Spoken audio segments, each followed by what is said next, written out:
हा भाग समजून घेण्यासाठी या कथेचा मागचा भाग नक्की ऐका. Thank you. भूमीने राहुलचा हात हलकेच पकडला आणि तो हात आपल्या गालाजवळ धरला. तुम्ही मला एक संधी दिलीत, एक नवीन आयुष्य दिलत, ती मनापासून म्हणाली. तिच्या प्रत्येक शब्दात खरी भावना होती. ते ऐकून राहुल भावुक झाला. तिच्या शब्दांनी त्याच्या हृदयाला स्पर्श केला. तो काही बोलू शकला नाही, फक्त खोल श्वास घेत राहिला. तू त्यासाठी पात्र आहेस भूमी. जर मी नसतो तर कुणीतरी दुसराच तुला ही संधी दिली असती, कारण तू खूप मौल्यवान आहेस.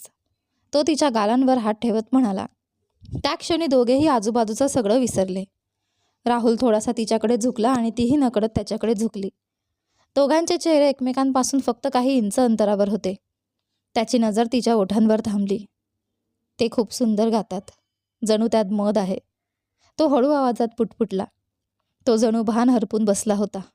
तिचा आवाज, तिचं सौंदर्य, तिचं मन, या सगळ्यांनी त्याला भुरळ घातली होती. क्षणभरासाठी त्याने स्वतःच्या भीती आणि असुरक्षितता बाजूला ठेवली होती. तो जणू एखाद्या तंत्रीत होता. भूमी त्याच्या शब्दांनी, त्याच्या चेहऱ्याने, त्याच्या डोळ्यांनी पूर्णपणे मोहित झाली होती. तो तिच्यासाठी खास होता, खूप खास. त्याचा खालचा ओठ हलकेच तिच्या ओठांना स्पर्श करून गेला. भूमी थरथरत होती. राहुलने डोळे मिटले. तिच्या चेहऱ्यावर त्याचा उबदार श्वास तिला जाणवत होता. आय एम सॉरी, तो पुटपुटला. त्याने पटकन 2 पावलं मागे घेतली. कपाळावर हात ठेवून तो तिथेच उभा राहिला, खोल श्वास घेत. भूमीला आता कळलं की आत्ताच काय झालं. ती हळूहळू सोफ्यावर बसली. काही मिनिटं गेली. कोणीच बोलायला तयार नव्हतं. राहुल दुसऱ्या बाजूला वळून उभा होता. त्याने तिला पाठ दाखवली होती, पण काचेतून त्याचा चेहरा प्रतिबिंबात दिसत होता. तो खूप चिंतेत होता. त्याचा चेहरा फिका पडला होता. मला माफ कर, तो तिच्याकडे वळून म्हणाला. तो माफी का मागतोय? दोघेही त्या क्षणी भावनांमध्ये वाहून गेले होते, पण त्यांनी वेळेत स्वतःला थांबवलं होतं. मग तो असा का वागत होता? त्याला ती आवडत नाही का? भूमीचे विचार आता विस्कळीत होत होते. मला निघायला हवं, ती हळू आवाजात म्हणाली. हो, मी तुला सोडतो, राहुल अडखळत म्हणाला. दोघेही उठले आणि लिफ्टकडे चालू लागले. त्यांना लक्षातच आलं नाही की लिफ्टमध्ये आधीच एक माणूस उभा होता.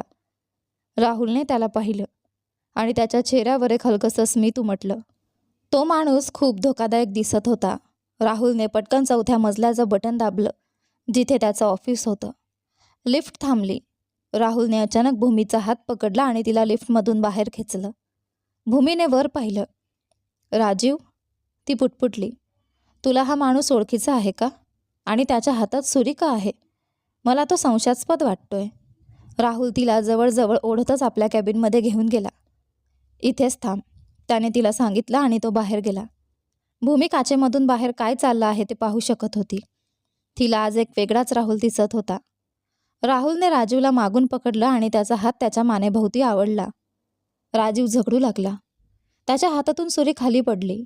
राहुलने पटकन ती सुरी लाथ मारून दूर फेकली आणि मग तो राजीववर तुटून पडला.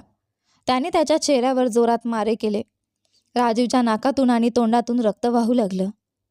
राहुल, भूमी दाराजवळ येऊन ओरडली, त्याचा राग थांबवण्यासाठी. राजीवने भूमीकडे पाहत एक धोकादायक हसू केलं आणि तो राहुलच्या कॅबिनकडे धावला. पण राहुल त्याच्यापेक्षा वेगवान होता.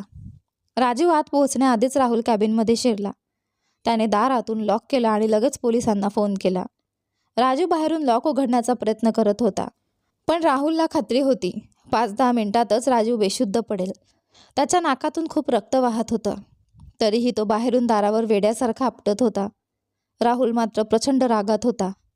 त्याने मूठ घट्ट आवळून दारावर जोरात ठोसा मारला. दार तोडून त्या माणसाला जबरदस्त मार द्यावा अशी राहुलची तीव्र इच्छा होत होती. तो राजीवला शिव्या देत होता आणि कसाबसा स्वतःचा राग आवरत होता. भूमीने त्याला अशा रूपात कधीच पाहिलं नव्हतं. तो जणू एखाद्या अनियंत्रित पशुसारखा दिसत होता. रागाने पेटलेला, भयंकर. त्याच्या चेहऱ्यावर एकाच वेळी अनेक भावना होत्या. राग, क्रूरता, चिडचिड आणि दुःख. खूप साऱ्या भावना एकाच वेळी उसळल्या होत्या. भूमी तिथेच उभी होती. तिचा चेहरा फिका पडला होता. तोंड उघडच राहिलं होतं. तिच्या अंगातून घाम वाहत होता. काही क्षणांनी राहुलला भान आलं. तो थकून खाली जमिनीवर बसला, निराशेने कोसळल्यासारखा. त्याने डोळे मिटले. क्षणभरासाठी तो विसरून गेला की भूमी अजूनही त्याच्यासोबत आहे. मग अचानक त्याला ते जाणवलं आणि त्याला वाईट वाटलं. त्याने नकळत तिला घाबरवलं होतं. भूमीसुद्धा हळूच येऊन त्याच्या बाजूला बसली. तिला काय बोलावं तेच समजत नव्हतं. मी त्याला सगळं खरं सांगावं का? नाही, आत्ता शांत राहणंच बरं. तिने स्वतःला थांबवलं. राहुल अजूनही रागात होता. तिचं हृदय जोरजोरात धडधडत होतं. अचानक धडाम, कॅबिनच्या बाहेर मोठा आवाज झाला. भूमी घाबरून गेली. तिने पटकन राहुलच्या शर्टची बाह पकडली. तिच्या डोळ्यांतून काही अश्रू शांतपणे वाहू लागले. तिचा श्वास वेगाने चालला होता आणि राहुल तिच्या रडण्याचे हलके आवाज ऐकत होता. कॅबिनमध्ये एक विचित्र शांतता पसरली होती. राहुलला तिच्या बोटांचा स्पर्श जाणवत होता. तिने त्याच्या शर्टला घट्ट पकडलं होतं. कधीमधी हलकेच ओढत होती. तिच्या त्या स्पर्शाने राहुलच्या शरीरात ताण निर्माण झाला. हळूहळू भूमीने आपलं डोकं त्याच्या खांद्यावर टेकवलं. राहुल काहीच बोलला नाही, पण तिच्या त्या जवळकीचा त्याच्यावर परिणाम होत होता. आतून तो तुटत होता. ही जवळीक त्याला योग्य वाटत नव्हती. अपराधीपणाची भावना त्याला आतून खात होती. हे दोघांसाठीही योग्य नव्हतं. खोट्या आशा निर्माण होऊ शकतात. तो गोंधळ, अपराधीपणा आणि प्रेम या सगळ्यांमध्ये अक्षरशः तुटत होता. पण भूमी त्याच्यापासून दूर जायला तयार नव्हती. आत्ताच काही क्षणांपूर्वी तिने मृत्यूला इतकं जवळून पाहिलं होतं, फक्त काही इंच अंतरावर. त्या आठवणीने ती अजूनही थरथरत होती. तिने भीतीने घोटभर लाळ गिळली आणि मग ते दोघेही तिथेच बसून राहिले, एकमेकांच्या जवळ, त्या खोलीत अडकलेले, गाढ शांततेत. भूमी त्याचा हात घट्ट पकडून तिथेच बसली होती. कधी तिचं डोकं त्याच्या खांद्यावर टेकलं आणि ती झोपली. तिलाही कळलं नाही. तिला थोडीशी डुलकी लागली. राहुल मात्र हललाही नाही. तो भिंतीला टेकून बसला होता आणि घाबरलेल्या अवस्थेत भूमी त्याला घट्ट बिलगली होती. राहुल तिच्याकडे पाहत होता, तिच्या चेहऱ्याकडे. ती खूप थकलेली दिसत होती. तो जरा हलला, पण तिने त्याचा हात अजून घट्ट पकडला. राहुल पुन्हा खाली जमिनीवर टेकून बसला, जणू पराभव मान्य केल्यासारखा. बाहेरून काही आवाज येत नव्हता. सुमारे 10 मिनिटे झाली होती. पोलीस आले असतील ना आत्तापर्यंत? अजून का आले नाहीत? तो बसून आपल्या घराकडे पाहू लागला. अचानक भूमीचा फोन वाजू लागला. ती दचकून जागी झाली आणि घाबरलेल्या चेहऱ्याने राहुलकडे पाहू लागली. राहुलने त्रासलेल्या चेहऱ्याने हाताने आपला चेहरा चोळला आणि डोळे मिटले. तो खूप थकलेला दिसत होता. शारीरिक थकवा, मानसिक ताण, गोंधळ सगळं तो एकटाच सहन करत होता. त्याला खरंच शांत झोपेची गरज होती. भूमीने त्याचा निस्तेज चेहरा आणि सुजलेले डोळे पाहिले. भैया, तिने फोन उचलला आणि त्याचा हात सोडला. राहुलने लगेच हात हलवून मोकळा केला. गेल्या 15 मिनिटांपासून ती त्याचा हात घट्ट पकडून बसली होती आणि त्याने एकदाही तो हलवला नव्हता. हे पाहून ती थोडी आश्चर्यचकित झाली. तू ठीक आहेस ना? फोनवर कुणालचा आवाज खूप चिंताग्रस्त वाटत होता. राजीवला पॅरोल मिळाली आहे. तो जेलमधून बाहेर आला आहे. त्याने मला धमकी दिली की तो तुला काहीही करून गाठेल. तो घाईघाईने बोलत होता. त्याला खरंच आपल्या बहिणीची खूप काळजी वाटत होती. त्याने माझ्यावर हल्ला करण्याचा प्रयत्न केला, पण मी ठीक आहे, अगदी ठीक आहे, भूमी हळू आवाजात म्हणाली. Oh my God! फोनच्या दुसऱ्या बाजूने कुणाल जोरात ओरडला. राहुल तिच्या शेजारीच बसला होता. तो तिचं सगळं बोलणं शांतपणे ऐकत होता. चेहऱ्यावर कोणताही भाव नव्हता. तू कुठे आहेस? मी येतो. तू ठीक आहेस ना? कुणाल अक्षरशः घाबरला होता. भैया, भैया, मी ठीक आहे, भूमी थोडी जोरात म्हणाली. ते ऐकून राहुलही क्षणभर आश्चर्यचकित झाला. कुणाल काही क्षण शांत झाला. मी ठीक आहे, अगदी ठीक आहे, तिने प्रत्येक शब्द ठामपणे उच्चारला. Okay, good. कुणाल मुलासारखा पुटपुटला. तू कुठे आहेस? मी तुला घरी घेऊन जातो. यावेळी तो थोडा शांत आवाजात म्हणाला. मी अजूनही स्टुडिओमध्ये आहे, ती राहुलकडे पाहत म्हणाली. राहुलने लगेच नजर दुसरीकडे वळवली. भूमीला वाईट वाटलं. त्याला काय झालं आहे? ती मनात विचार करू लागली. स्टुडिओमध्ये म्हणजे? तुझ्यासोबत कोणी आहे का? नाव सांग, जागा सांग, पत्ता सांग. कुणाल पुन्हा पुन्हा तेच विचारत होता. ती ठीक आहे का? पार्श्वभूमीतून सुकृतीचा आवाज ऐकू आला. हो, ती ठीक आहे, कुणालने सुकृतीला उत्तर दिलं. हे ऐकून भूमीला थोडं बरं वाटलं. किमान ते दोघे बोलत तरी होते. मी तुला मेसेज करते, भूमी म्हणाली. ठीक आहे, लवकर, मी येतो, कुणाल हट्टीपणे म्हणाला. ठीक आहे. तिने कॉल कट केला. आता भूमीला काळजी वाटू लागली.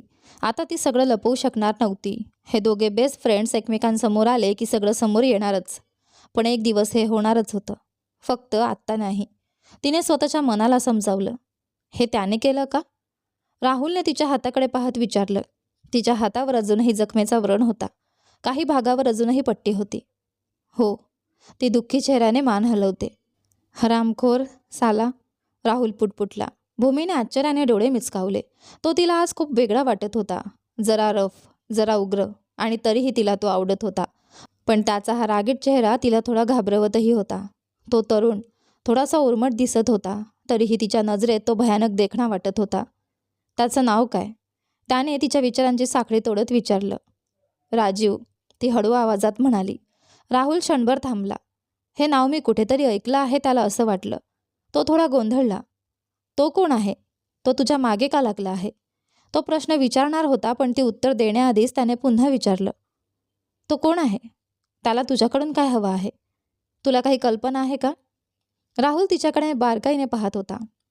तो माझ्या भावाचा शत्रू आहे. त्याने माझ्या भावाला मारण्याचा प्रयत्न केला होता. राहुल तिचं बोलणं ऐकत विचारात पडला. तिच्या भावाला भेटायला हवं. ओह, तो मान हलवत म्हणाला. ते दोघे अजूनही जमिनीवर बसले होते आणि भूमी अजूनही त्याचा हात सोडत नव्हती. ती कुणालला फोन लावण्याचा प्रयत्न करत होती, पण कॉल लागत नव्हता. राहुलने विचार केला, स्वप्नील किंवा कुणाल यांना फोन करावा मदतीसाठी. नशिबाने फोन स्वप्नीलला लागला. पहिल्याच रिंगला त्याने फोन उचलला. मी येतोय, काळजी करू नकोस, तो थेट म्हणाला. राहुल आश्चर्यचकित झाला. त्याला कसं कळलं काय झालं ते? त्याने तर एक शब्दही बोलला नव्हता. आम्ही येतोय. यावेळी राहुलला कुणालचा आवाज ऐकू आला. ठीक आहे, राहुल थोडा संशयाने म्हणाला. त्याने तर अजून कुणालाही काही सांगितलं नव्हतं. तो भूमीकडे पाहू लागला. ती अजूनही त्याच्या खांद्यावर डोकं ठेवून हलक्या झोपेत होती. राजीव, हे नाव मी कुठे ऐकलं आहे. तो आठवण्याचा प्रयत्न करत होता. काहीतरी दुवा त्याच्याकडून सुटत होता. भूमी, तो हळू आवाजात म्हणाला. हं, ती हलकेच म्हणाली. तुझा भाऊ कोण आहे? त्याने तिला हलकंसं हलवत विचारलं. काय? ती अडखडली. तुझ्या भावाचं नाव काय? त्याने पुन्हा विचारलं. भूमीने फिक्या चेहऱ्याने त्याच्या डोळ्यात पाहिलं. राहुलला संशय आला. तेवढ्यात, राहुल? भूमी? बाहेरून काही आवाज आले आणि राहुलला लगेच कळलं बाहेर कोण आहे ते. राहुल? कुणाल दार उघडण्याचा प्रयत्न करत जोरात ओरडत होता. कसेबसे दार उघडले गेले. बाहेर जमिनीवर राजू जखमी अवस्थेत तडफडत पडला होता. तो जिवंत होता, पण हलूही शकत नव्हता. भूमी? यावेळी कुणालने तिचं नाव घेतलं. भूमीचं हृदय जोराने धडधडू लागलं. तिला चांगलं माहीत होतं, तिचं छोटंसं गुपित आता लपू राहणार नाही. एक ना एक दिवस ते समोर येणारच होतं. पण अशा प्रकारे नाही. आता राहुल तिला चुकीचं समजण्याची शक्यता जास्त होती, कारण तिने त्याच्यापासून ही गोष्ट लपवली होती. तिला सगळं सांगायचं होतं, पण आधी कुणालसोबत नीट बोलून. तिने डोळे मिटले, पण तरीही तिला राहुलची ती तीव्र नजर जाणवत होती. त्या क्षणी राहुलला फसवल्यासारखं वाटलं. ही मुलगी मला ओळखते, तरीही तिने आपली ओळख लपवली. हे बरोबर नाही भूमी, राहुल शांत आवाजात म्हणाला. त्या शब्दाने तिचं हृदय तुकडे तुकडे झालं. हीच ती गोष्ट होती जिची तिला सर्वात जास्त भीती होती. हेच तिचं भयानक स्वप्न होतं, आणि त्यात तिची थोडीफार चूक होती. तिला काहीतरी वेगळं घडेल असं वाटत होतं, पण घडलं मात्र अगदी उलट. आता या परिस्थितीत ती काय करू शकत होती? फक्त स्वतःच्या नशिबावर हसू शकत होती. कसेबसे दार उघडलं गेलं. पोलीस आले होते. ते स्वप्नीलशी बोलत होते. स्वप्नीलने आधीच भाऊ बहिणीसाठी पोलीस संरक्षण मागितलं होतं, पण पोलिसांनी राहुलला स्टेशनमध्ये येऊन जबाब देण्यास सांगितलं. कुणाल राहुलकडे चालत गेला आणि त्याला घट्ट मिठी मारली. गेल्या आठवड्याभरापासून त्याने नीट बोलणंही केलं नव्हतं. आज मात्र ती शांतता तुटली.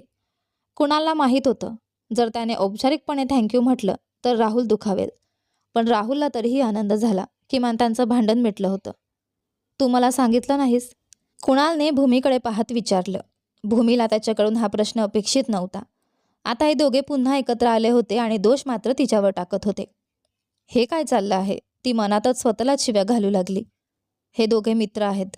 त्यांचं भांडण तर सहज मिटतं, आणि आता त्रास सहन करण्याची वेळ तिची आली होती. स्वप्नीलने आधीच तिला याबद्दल सावध केलं होतं, पण तिने त्याचं बोलणं गंभीरपणे घेतलं नव्हतं. आता मात्र त्याची किंमत तिला चुकवावी लागत होती. स्वप्नीलला लगेच समजलं त्याचे दोन्ही मित्र काय विचार करत आहेत ते. त्याला खूप वाईट वाटलं. तो गैरसमज दूर करायचा होता, कारण नकळत ते दोघे तिच्या भावनांना दुखावू शकत होते. खरं तर राजीवच्या पॅरोलबद्दल स्वप्नीलनेच कुणालला सांगितलं होतं.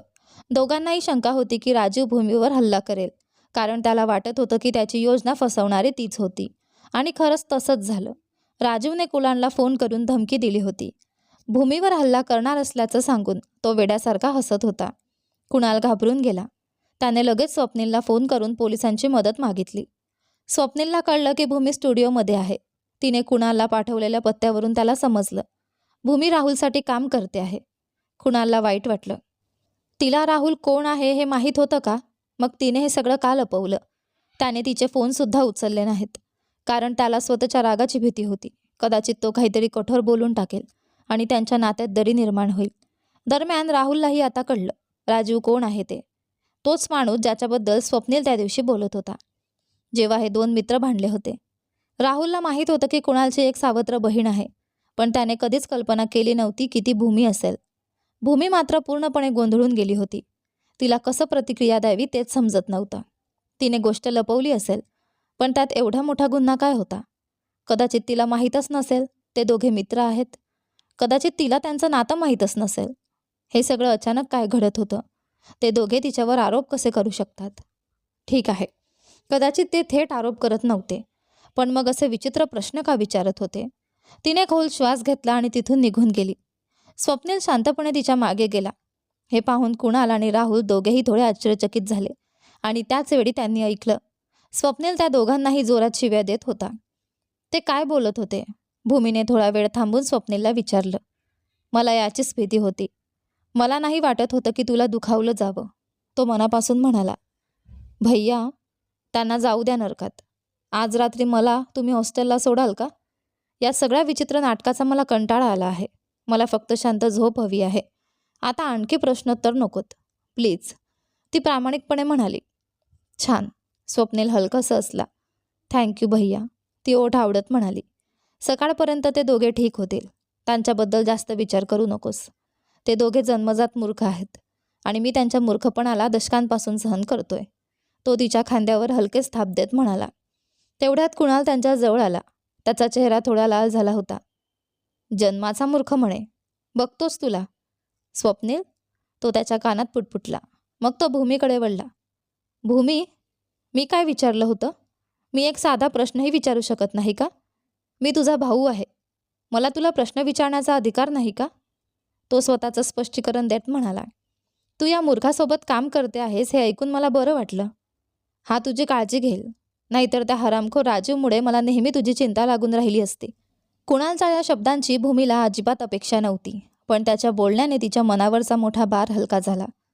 आणि तुला कुठेही जायची गरज नाही, मी तुला घरी घेऊन जातो, तो मोठ्या भावासारखा आदेश देत म्हणाला. मी आता तुला चौकशी करणार नाही भूमी, मला सुद्धा विश्रांती घ्यायची आहे. तू काही गुन्हा केलेला नाहीस, यावेळी तो गंभीरपणे म्हणाला. भूमीने त्याला लगेच घट्ट मिठी मारली. खरंच, आता कोणत्याही बाउन्सरची गरज नाही. राहुल हे नावच पुरेसं आहे. माझे काही पैसे वाचतील, कुणाल हसत म्हणाला. आता भूमीला समजलं की त्याने तो प्रश्न का विचारला होता. तो जरी विनोद करत असला तरी त्याच्या बोलण्यात तथ्य होतं. पाहिलंस, मी सांगितलं होतं ना, तो खूप मौल्यवान माणूस आहे, स्वप्नीलने कुणालच्या पोटात हलकेच ठोस देत म्हटलं. अरे, आधी जन्माचा मूर्ख म्हणतोस आणि आता मौल्यवान माणूस? तू वेडा आहेस, कुणाल गुरगुरला. भूमीने त्यांना नेहमी रागावलेल्या चेहऱ्यातच पाहिलं होतं, पण आज ती त्यांना अशा रूपात पाहत होती. हे तिच्यासाठी खूप नवीन होतं आणि ते खूप खरे वाटत होते. तिला खरंच आवडलं. आता तिला स्पष्ट कळलं होतं ते तिघेही खूप जिवलग मित्र आहेत. तिला अचानक राहुलला एकदा पाहायची खूप इच्छा झाली. आत्ता त्याच्या मनात काय चाललं असेल ती विचार करू लागली. काही वेळाने राहुल तिथे आला. त्याचा चेहरा अजूनही फिक्का दिसत होता. भूमीच्या लक्षातच आलं नाही की त्याच्या हातातून रक्त येत होतं. त्याच्या शर्टच्या बाह्यांवरही 2-3 थेंब रक्त पडले होते. तो शांतपणे हात धुवायला गेला. रुमाल जखमेवर ठेवून त्याने घट्ट दाबून धरला. तो इतका वेळ वेदना सहन करत होता, पण त्याने तिला काहीच कळू दिलं नव्हतं. भूमी आश्चर्यचकित झाली. हा माणूस नेमका आहे तरी कोण? त्याच्या प्रत्येक कृतीचा, प्रत्येक शब्दाचा तिच्यावर इतका परिणाम का होतो? पोलिसांनी मला स्टेशनला यायला सांगितलं आहे, राहुल आपल्या मित्रांकडे पाहत म्हणाला. मी तुझ्यासोबत येतो, स्वप्नील हसत म्हणाला. काळजी करू नकोस, ही फक्त औपचारिकता आहे, कुणालने राहुलच्या खांद्यावर हात ठेवत म्हटलं. राहुलने जबरदस्तीचं हसू केलं. अरे यार, तू खूपच वाईट दिसतोयस. स्वतःची काय अवस्था करून घेतली आहेस? कुणालने त्याचा फिका चेहरा पाहत विचारलं. तो काही क्षण राहुलकडे नीट पाहत राहिला. राहुलला खरंच झोपेची खूप गरज होती. काम, 2 दिवस नीट झोपलोच नाही. आता झोपायला हवं, तो जांभई देत प्रामाणिकपणे म्हणाला. हे ऐकून त्याच्या मित्रांना थोडं वाईट वाटलं. भूमी आणि राहुलची नजर क्षणभर एकमेकांवर पडली. राहुल मात्र शांत राहिला. त्याला काहीही बोलायचं नव्हतं. तो काही भावना व्यक्तही करत नव्हता. कदाचित त्या छोट्याशा ओठांच्या स्पर्शानंतर किंवा त्या क्षणानंतर त्याला तिच्या डोळ्यात पाहणंच कठीण होत होतं. इतका गोंधळ झाल्यानंतरही त्याचं मन अजूनही त्या क्षणात अडकलेलं होतं. त्याने नकळत तिच्या ओठांकडे पाहिलं आणि लगेच डोळे घट्ट मिटले. काही मिनिटांपूर्वी त्यांच्यामध्ये जी अनपेक्षित जवळीक झाली होती ती त्याला आतून पोखरत होती. तिचा स्पर्श, तिची जवळीक, तिचे भाव, तिचा राग, सगळंच त्याच्यावर खूप परिणाम करत होतं. त्याला तिला पुन्हा आपल्या मिठीत घ्यावंसं वाटत होतं. तिची मऊ त्वचा, भावपूर्ण डोळे आणि गोड आवाज हे सगळं त्याच्या मनाला सतत हलवत होतं. त्याला थोडी जागा हवी होती. थोडा वेळ एकटं राहायचं होतं. काही काळ तरी तिला न पाहणंच त्याच्यासाठी चांगलं होतं. नाहीतर स्वतःवर नियंत्रण ठेवणं त्याच्यासाठी कठीण होणार होतं. कशाची वाट पाहतोयस? स्वप्नीलने राहुलकडे पाहत विचारलं. काही नाही, राहुलने सुस्कारा टाकला. या सगळ्या परिस्थितीत तोच एक होता ज्याला अजून पूर्ण चित्र कळलं नव्हतं. पण स्वप्नीलला स्पष्ट जाणवत होतं. भूमी आणि राहुल यांच्यामध्ये काहीतरी तणाव आहे. दोघेही एकमेकांच्या नजरा टाळत होते. राहुलही खूप वेगळा दिसत होता. ना तो पूर्ण उदास ना आनंदी. तो जणू हरवलेला वाटत होता. भूमीचा चेहराही फिक्का पडला होता. ती कधीकधी राहुलकडे पाहत होती. हा दिवस तिथल्या प्रत्येकासाठी मोठा होता. गेल्या 24 तासांत खूप काही घडलं होतं. खूप काही, जे शब्दात सांगणं कठीण होतं. राहुल आणि भूमी दोघेही गोंधळलेले होते आणि पुढच्या दिवसापासून त्यांचं आयुष्य पूर्वीसारखं राहणार नव्हतं. काळजी घे, स्वप्नीलने भूमीला हलकंसं साईड हग दिलं. हे पाहून कुणाल आणि राहुल दोघेही आश्चर्यचकित झाले. हे इतके जवळ कधी आले? स्वप्नीलने कधीच अंजलीशिवाय दुसऱ्या कोणत्याही मुलीला स्वतःजवळ येऊ दिलं नव्हतं. त्याचं मानसीसोबतही फारसं मोकळं नातं नव्हतं. तो तिला बहिणीसारखं मानायचा, पण इतका जवळीक दाखवणं त्याच्यासाठी खूप दुर्मिळ होतं. बाय भैया, भूमी हलकंसं असत म्हणाली. कुणालच्या मनाला ते थोडं लागलं. स्वप्नीलला जाणवलं भूमी किती समजूतदार आणि गोड आहे. पण स्वतःच्या बहिणीला स्वीकारायला कुणालला इतकी वर्ष का लागली? क्षणभर त्याला वाईट वाटलं. राहुललाही त्या क्षणी स्वतःला थोडा परका वाटलं. जणू तो आपल्या दोन्ही जिवलग मित्रांना तिच्याकडे हरवत होता. भाऊ बहीण हसतच तिथून निघून गेले. राहुल मात्र काहीच बोलला नाही. हे पाहून स्वप्नीललाही आश्चर्य वाटलं. त्याला वाटलं होतं राहुल त्याच्यावर रागावेल, त्याला प्रश्न विचारेल. तू सत्य का लपवलंस? आणि मग नेहमीसारखं नाटक सुरू होईल. कदाचित आठवडाभर त्याच्याशी बोलणं बंद करेल. त्याने कितीतरी गोष्टी मनात तयार केल्या होत्या, पण इथे तर काहीच झालं नाही. राहुल शांत होता, स्थिर होता, स्वतःच्या विचारांत हरवलेला. त्याने डोळे मिटले आणि काही वेळ तसाच बसून राहिला. नंतर ते पोलीस स्टेशनला गेले. सगळी औपचारिकता पूर्ण करायला जवळपास 3 तास लागले. संपूर्ण वेळ राहुल शांत आणि उदास होता. स्वप्नीलला त्याचं वाईट वाटत होतं. त्याला राहुलची परिस्थिती समजत होती, पण तरीही एक गोष्ट त्याला आश्चर्यकारक वाटत होती. राहुल ज्या प्रकारे सगळं हाताळत होता तो खूप शांत आणि संयमी होता. हा तो जुना राहुल नव्हता ज्याला स्वप्नील नेहमी पाहत आला होता. जर जुना राहुल असता तर कदाचित तो सगळं बिघडवून बसला असता, काहीतरी चुकीचं बोलला असता आणि नंतर त्याचाच पश्चाताप करत बसला असता. शेवटी स्वप्नीलने त्याला घरी सोडलं. राहुलने काहीच बोलला नाही, फक्त शांतपणे गुड नाईट. हे ऐकून स्वप्नील पुन्हा एकदा आश्चर्यचकित झाला. सरप्राईज! अभिनंदन! स्वप्नीलने स्वयंपाकघरात कामात गुंतलेल्या अंजलीला मागून येऊन मिठी मारली. काय? कशासाठी? अंजलीने पटकन वळून आश्चर्याने आपल्या नवऱ्याकडे पाहिलं. स्वप्नीलच्या चेहऱ्यावर मोठं हास्य होतं. तो इतका आनंदी दिसत होता की अंजलीला त्याच्या गालाला हलकंसं चिमटा काढल्याशिवाय राहवलं नाही. माय डिअर वाईफी, अभिनंदन, असं म्हणत त्याने पटकन तिच्या गालावर किस केलं आणि तिला घट्ट मिठी मारली. यानंतर पुढे काय होते ते पहा आपल्या कथेच्या पुढच्या भागामध्ये. पण तोपर्यंत तुम्हाला हा भाग कसा वाटला कमेंट करून नक्की कळवा. व्हिडिओ आवडला असेल तर व्हिडिओला लाईक करा, शेअर करा, चॅनलवर नवीन असाल तर सबस्क्राईब करा आणि हो, नोटिफिकेशन बेल नक्की दाबा जेणेकरून येणाऱ्या पुढील व्हिडिओची अपडेट तुम्हाला सर्वात आधी मिळेल. धन्यवाद.